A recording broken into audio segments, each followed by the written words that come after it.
افغانستان کے اندر کے حکمرانوں کو بھی کارروائی کرنا پڑے گی۔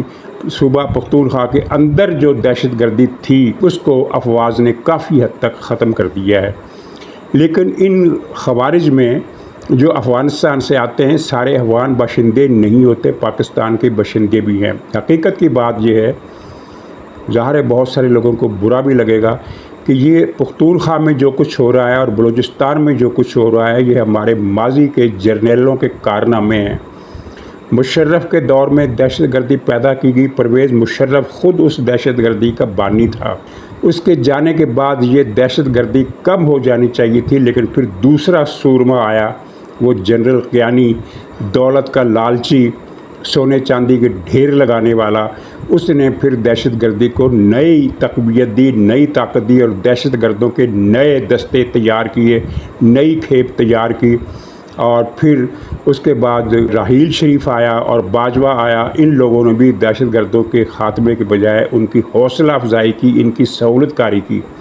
باجوہ کو آپ جانتے ہیں، عمران خان اور فیض کے ساتھ مل کر انہوں نے 30,000 ٹیررسٹ افغانستان سے امپورٹ کیے۔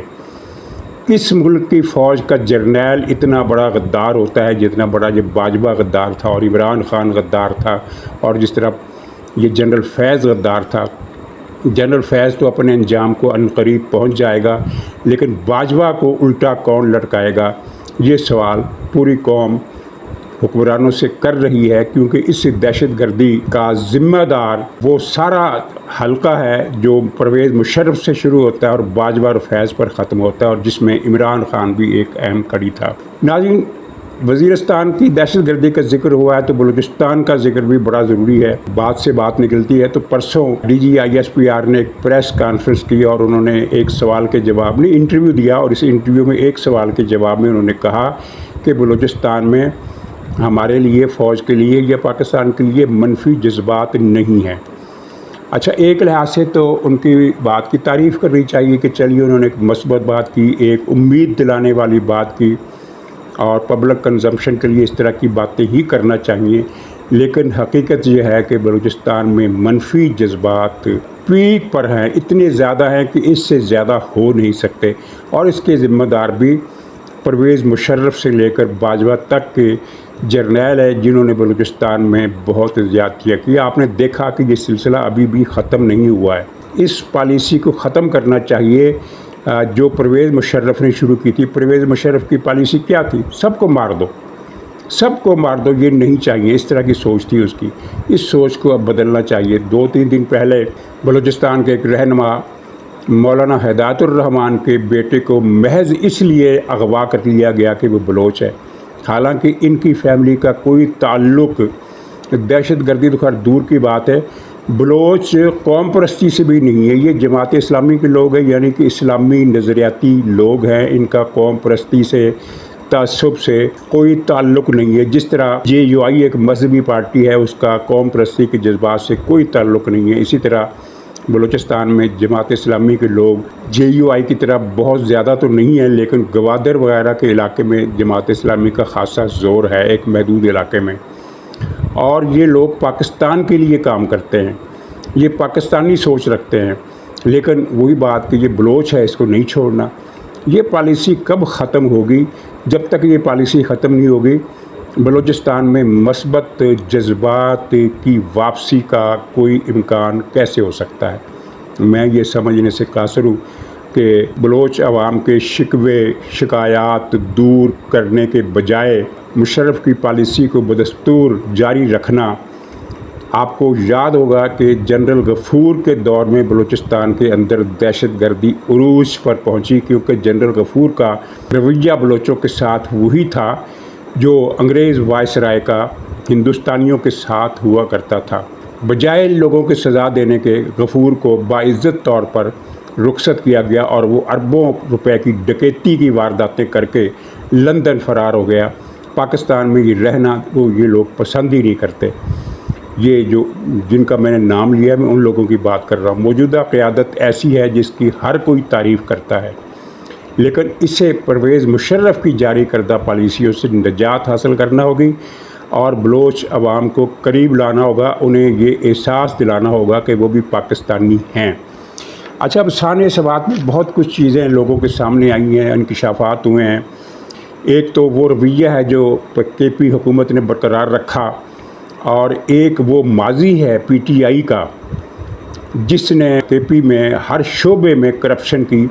یہ ایک عجیب و غریب بات ہے کہ کے پی صوبے میں پی ٹی آئی کے 92 ارکان کرپٹ ہے۔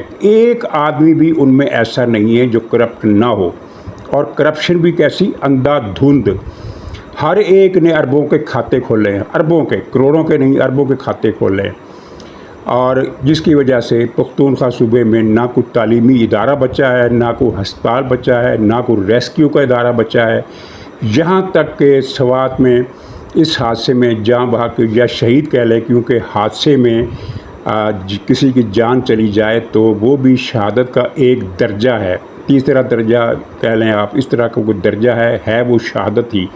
اور تو جو شہداء کی لاشیں گنڈا پور حکومت نے کوڑا لادنے والی گاڑیوں پر رکھ کر انہیں وہاں سے لائے۔ یہ انسانیت کی ایسی تذلیل ہے جو دنیا میں اور کہیں نہیں دیکھی، کہ کوڑا کرکٹ کچرا اکٹھا کرنے والی گاڑیوں میں شہداء کے جنازے لائے گئے، شہداء کی میتیں لائی گئیں۔ اور اب یہ بات پختونخوا صوبے میں پھیل رہی ہے کہ دریائے سوات اچانک اتنا مہلک اس لیے ہو گیا کہ خاص طور پر وہ جو ایک غدار وطن مراد سعید، قاتل، ڈکیت اور کرپٹ، محکمہ مواصلات میں کتنے 100 ارب روپے کی اس نے کرپشن کی۔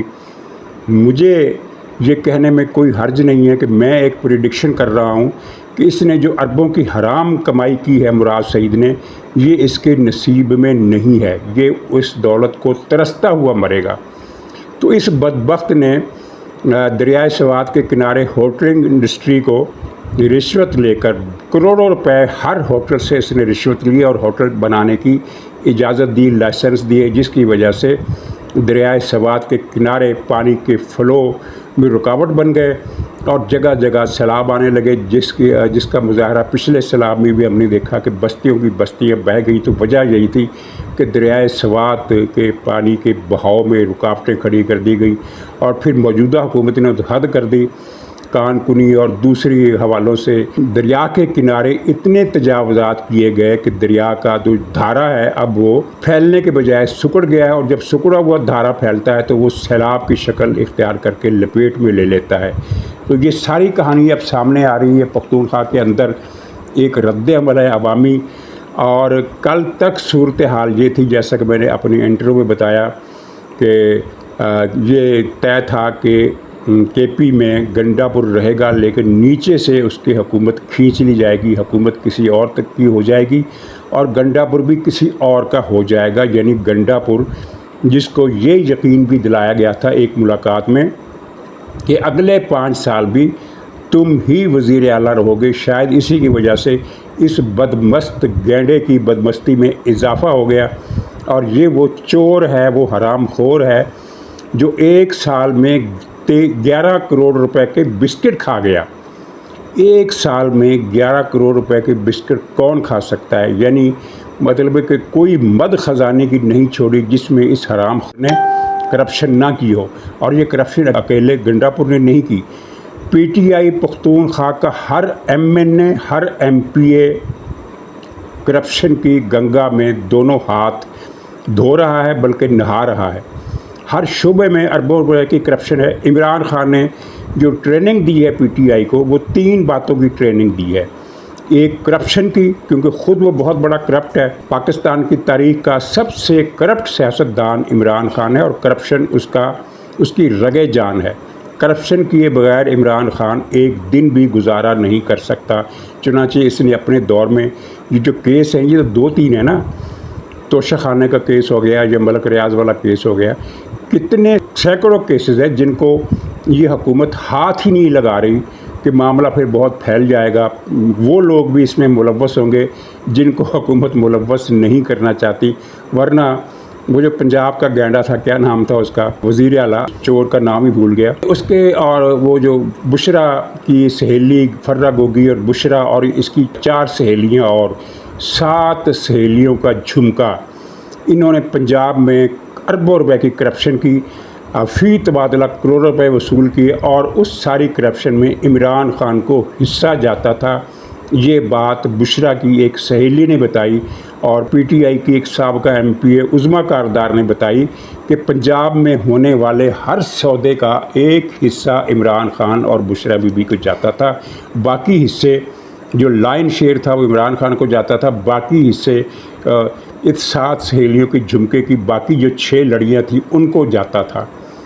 کوئی حکومت ان کا حساب نہیں لے رہی اور ان کیسز کو کھول نہیں رہی۔ پختونخوا صوبے میں جتنی کرپشن ہوئی، ہر کرپشن کے کیس میں، چاہے وہ بس کا معاملہ ہو، چاہے وہ بلین ٹری سونامی کا معاملہ ہو، چاہے وہ جو بھی جتنے بھی کیسز ہیں جن کی تفصیل ہی بہت لمبی ہے، ہر کیس میں عمران خان کو حصہ جاتا تھا۔ اور عمران خان کی بہنوں کے جو اثاثے امریکہ میں اربوں کروڑوں سے بڑھ کر اربوں خربوں تک ہو گئے ہیں، تو ظاہر ہے یہ چیزیں، یہ ساری جو برکت ہے یہ اسی کی کمائی سے ہے نا، جو عمران خان نے اپنے 3.5 سال کے 4.25 سال کے دور حکومت میں کی، اور اس سے پہلے 5 سال پختونخوا صوبے میں۔ نتیجہ کیا ہوا؟ کرپشن کی حد یہ تھی کہ عمران خان نے ہسپتال بند کرنے کے لیے اپنے ایک کزن برقی شرقی قادیانی کو بلایا اور اس کے ذمے لگا دیا کہ پختونخوا سے ہسپتالوں کا صفایا تم نے کرنا، اور اس نے کر کے دکھایا۔ تعلیمی ادارے سرکاری بند کر دیے گئے اور پرائیویٹ اسکولز کو کھلی چھوٹ دی گئی۔ نتیجہ یہ نکلا کہ پختونخوا میں غربت چونکہ بہت زیادہ ہے، تو پرائیویٹ اسکولوں کی جو نمبرنگ ہے، جو ان کی بچوں کے داخلے ہیں وہ تھوڑے سے ضرور بڑھے، لیکن اکثریت طلباء کی اس وقت بچوں کی تعلیمی اداروں سے باہر ہے، اور وہ پلوں، کھنڈروں اور ویران عمارتوں کے اندر آپ کو نشہ کرتی ہوئی ملے گی، کیونکہ عمران خان نے ایک مشن کے تحت پختونخوا صوبے میں نشہ پھیلایا، اور یہی کام اس نے لاہور میں بھی کیا۔ لاہور کا کوئی تعلیمی ادارہ اس وقت ایسا نہیں ہے جہاں منشیات زدہ طلبہ و طالبات کی ایک نمایاں تعداد موجود نہ ہو۔ یہ سب عمران خان کا دیا ہوا تحفہ ہے۔ تو گنڈا پور بھی عمران خان کا دیا ہوا تحفہ تھا۔ تو اب صورتحال تبدیل ہو گئی ہے، کیونکہ پی ٹی آئی کا جو گند ہے وہ اس تاثر سے، یہ تاثر پھیل چکا ہے کہ ریاست گنڈا پور کو پسند کرتی ہے۔ یہ کوئی چھپی ہوئی بات نہیں ہے، اس کی بہت ساری تفصیلات سامنے ہیں۔ تو یہ گنڈا پور کو جس گالی گلوچ اور بددعاؤں کا سامنا کرنا پڑا ہے ان 2 روز میں، تو اس کے نتیجے میں ریاست بھی نروس ہو گئی ہے کہ اس بوجھ سے اب نجات حاصل کرنا ہوگی۔ چنانچہ خبر یہ ہے کہ پختونخوا صوبے میں صرف حکومت تبدیل نہیں ہوگی بلکہ وزیر اعلیٰ بھی تبدیل ہوگا، اور اس پر یعنی ایک قسم کا ہم یہ کہہ سکتے ہیں کہ اصولی طور پر یہ طے ہو گیا ہے کہ اب پختونخوا میں ان لوگوں سے نجات حاصل کی جائے گی جنہوں نے صوبے کو جہنم بنا کر رکھ دیا ہے۔ پی ٹی آئی کے جتنے بھی گروپ ہیں، وہ ایک سپیکر ہے بابر سلیم سواتی، اس نے جو دھیر گردی مچائی ہے وہ گنڈا پور سے تھوڑی سی کم ہوگی، گنڈا پور سے کچھ زیادہ کم نہیں ہوگی۔ اعظم سواتی اور وہ لوگ پی ٹی آئی کے جن کو گنڈا پور نے حکومت سے دور رکھا ہے، وہ عاطف خان وغیرہ، وہ بھی، یعنی پی ٹی آئی کے جتنے بھی گروپ ہیں، چاہے وہ گنڈا پور کے نزدیک ہیں، چاہے وہ گنڈا پور کے مخالف ہیں، کرپشن کی انہوں نے بھی حد کر دی ہے، اور کرپشن کے لیے ان کے لیے بھی میدان کھلا ہے۔ یعنی پختونخوا صوبہ اب ایسا صوبہ بن گیا ہے جہاں کرپشن اور کرائم کے علاوہ کچھ ہوتا ہی نہیں ہے، یا کرائم ہے یا کرپشن ہے۔ بچے قتل ہو رہے ہیں، عورتیں قتل ہو رہی ہیں، مرد قتل ہو رہے ہیں، دہشت گردی ہو رہی ہے، جگہ ٹیکس لیا جا رہا ہے، اغوا برائے تاوان ہو رہے ہیں، لاشیں مل رہی ہیں، لوگوں کو اٹھایا جا رہا ہے ٹی ٹی پی والوں کی طرف سے۔ اور تھانوں کی صورتحال یہ ہے کہ سورج غروب ہونے سے پہلے ہی تھانے کے اندر جو لوگ ہوتے ہیں رات کی ڈیوٹی پر، وہ اندر سے کنڈے تالے لگا کر بیٹھ جاتے ہیں کہ اب صبح ہی باہر نکلیں گے۔ یہ صورتحال ہے کے پی کی، اور جو بھی اس وقت یعنی کے پی کی حالت اس وقت صومالیہ آج سے 2 اشرے پہلے کے صومالیہ سے بھی بدتر ہے۔ تو اس کی ذمہ داری ظاہر پی ٹی آئی پر ہے، اور پی ٹی آئی کو لانے والوں پر ہے جنہوں نے اس فتنے کو پیدا کیا، اس فتنے کی سہولت کاری کی، آبیاری کی۔